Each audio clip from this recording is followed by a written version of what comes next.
नमस्कार, स्वागत है आपका भीम न्यूज़ इंडिया में। आप देख रहे हैं भीम न्यूज़ इंडिया और मैं हूं आपका दोस्त विनय कुमार सिंघल।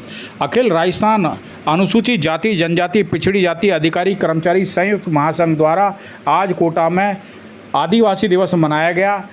आदिवासी दिवस के अवसर पर लोगों ने भगवान बिरसा मुंडा को माल्यार्पण किया, बाबा साहब को माल्यार्पण किया।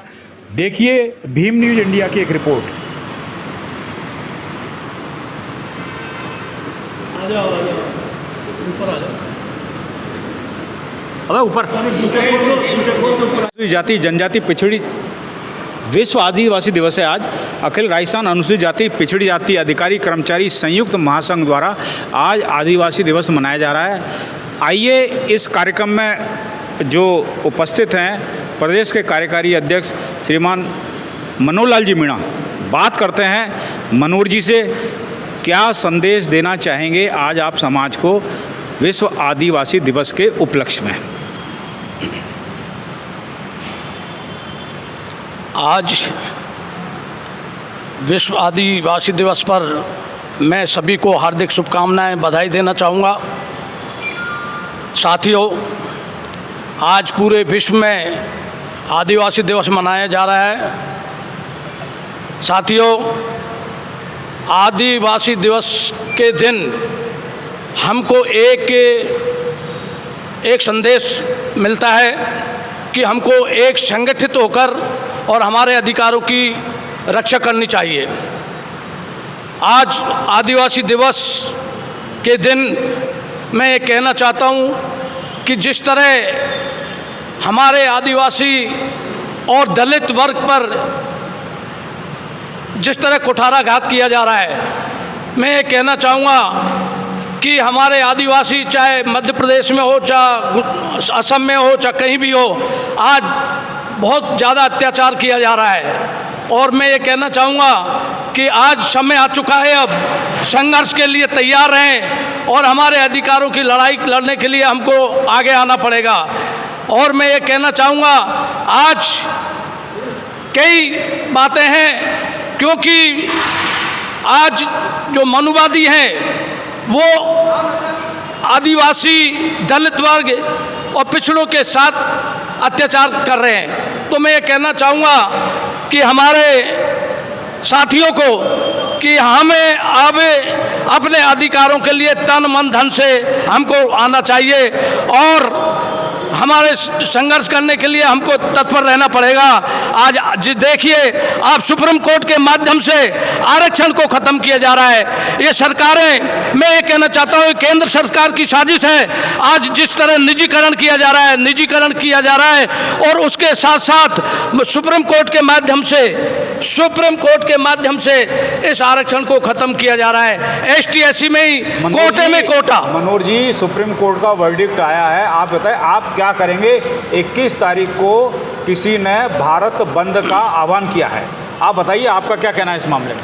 हमारा ये कहना है कि 21 तारीख की हम संघर्ष की तैयारी करेंगे, चाहे कुछ भी हो जाए, लेकिन हम हमारे अधिकारों को नहीं जाने देंगे और हम चाहे कुछ भी करना पड़े, चाहे हमको रोड पर। राजनीतिक पार्टियां तो इसमें चुप हैं, कांग्रेस चुप, बीजेपी चुप, RSS ने इसका समर्थन किया है। ऐसे में आप क्या करोगे मुझे बताइए? बिल्कुल, RSS नेता, आपके ST SC के राजनेता चुप। मैं तो ये कहना चाहता हूँ कि RSS तो बहुत पहले ही कह चुकी है कि इस आरक्षण को हम टच नहीं करेंगे, लेकिन इसका अस्तित्व खत्म कर देंगे। तो साथियों, मैं ये कहना चाहूँगा, हमारे जो नेता हैं, चाहे विधानसभा हो चाहे लोकसभा हो, हमारे नेता एक भी जना नहीं बोलता। मैं धन्यवाद देना चाहूँगा हमारे रोहित जो हमारे जो सांसद हैं उनको धन्यवाद देना चाहूँगा। उन्होंने लोकसभा में हमारे जो आदिवासी हैं, दलित हैं, उनके लिए काफ़ी बोला है।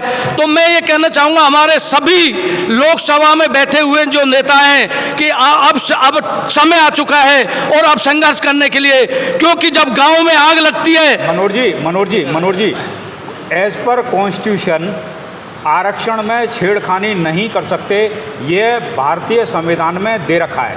उसके बाद भी 7 जजों की खंडपीठ ने इस निर्णय को चेंज किया है। यह निर्णय यदि चैलेंज किया जा सकता है तो माननीय संसद में चैलेंज किया जा सकता है, लेकिन संसद चुप है। कारण क्या है? डॉक्टर अंबेडकर ने कहा था कि संसद में भीड़ इकट्ठी करने से बेहतर है आप रोड पर भीड़ इकट्ठी कीजिए। आप ये बताइए 21 तारीख को आप क्या करने जा रहे हैं? हम 21 तारीख को बिल्कुल हम मीटिंगें करेंगे, पूरे कोटा में नहीं, पूरे राजस्थान में नहीं, पूरे हिंदुस्तान में जगह जगह मीटिंग की जा रही है और 21 तारीख की तैयारी की जा रही है। आंदोलन ने एक चिट्ठी लिखी है गवर्नमेंट ऑफ राजस्थान को कि सुप्रीम कोर्ट के वर्डिक्ट को राजस्थान में लागू किया जाए, और इसके लिए आप बताइए क्या कर रहे हैं आप? मैं तो ये कहना चाहता हूँ ये सुप्रीम कोर्ट का फैसला नहीं है, ये केंद्र सरकार का फैसला है, क्योंकि सारा सरकार भी तो आपने ही बनाई है। सरकार बनाई है, लेकिन मैं ये कहना चाहता हूँ कि सरकार सोच ले इस चीज को।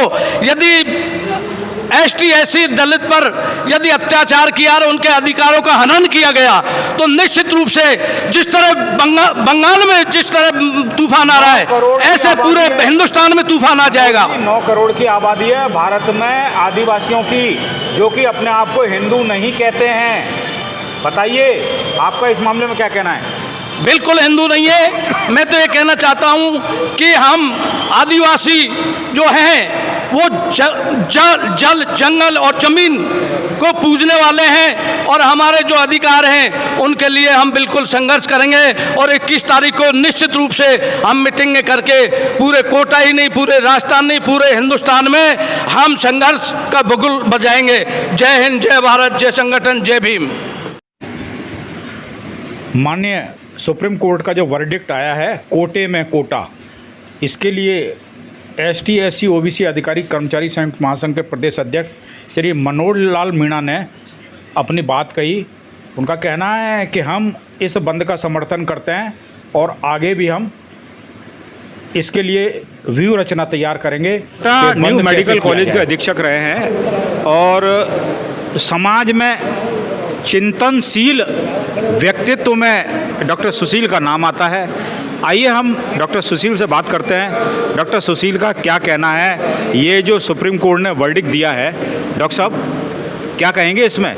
आपको नहीं लगता कि इस आरक्षित वर्ग को निपटाने की सोची समझी साजिश है? सबसे पहले तो मैं विश्व आदिवासी दिवस पर सभी को बहुत बहुत बधाई देता हूँ, बहुत बहुत शुभकामनाएं देता हूँ। बहुत आवश्यकता है इसकी कि हम सब एक हो जाएं। देखिए ये जो सरकार है, केंद्र सरकार, इसका तो बहुत पहले ही मानस बन चुका था कि किसी भी तरह से आरक्षण को ख़त्म किया जाए। जो नारा दिया था 400 पार 400 पार 400 पार, उस 400 पार के नारे के पीछे यही एक मंशा थी उनकी, पर 400 पार नहीं हुए, खुद नहीं कर पाए, तो ये उन्होंने किसी भी तरह से करके सुप्रीम कोर्ट से करवा दिया। आरक्षण के कोटे में कोटा देना, मैं एक चीज़ बता दूं, सपोज एसटी का 12% कोटा है, उसमें कम से कम 45 या 46 जातियाँ आती है, सब में बांट देंगे वो। आज बाकी समाज जो है मीणा समाज के अलावा इतना पढ़ा लिखा नहीं है, तो मीणा समाज को मात्र 1% को मिलेगा रजिस्ट्रेशन, भाई 11% खाली जाएगी सीटें। साहब सॉरी टू इंटरप्ट यू, इस वर्डिक्ट का मतलब ये है कि जितना भी एसटी एससी का वर्ग है जी, जो एक बार आरक्षण का फायदा ले चुका है, उसको आगे आने वाली पीढ़ी को आरक्षण नहीं मिलेगा। बिल्कुल बिल्कुल। दूसरी चीज़ यह है कि एक तरफ मध्य प्रदेश से एक आवाज़ उठी है कि राजनीति में भी इसके बारे में विचार किया जाएगा।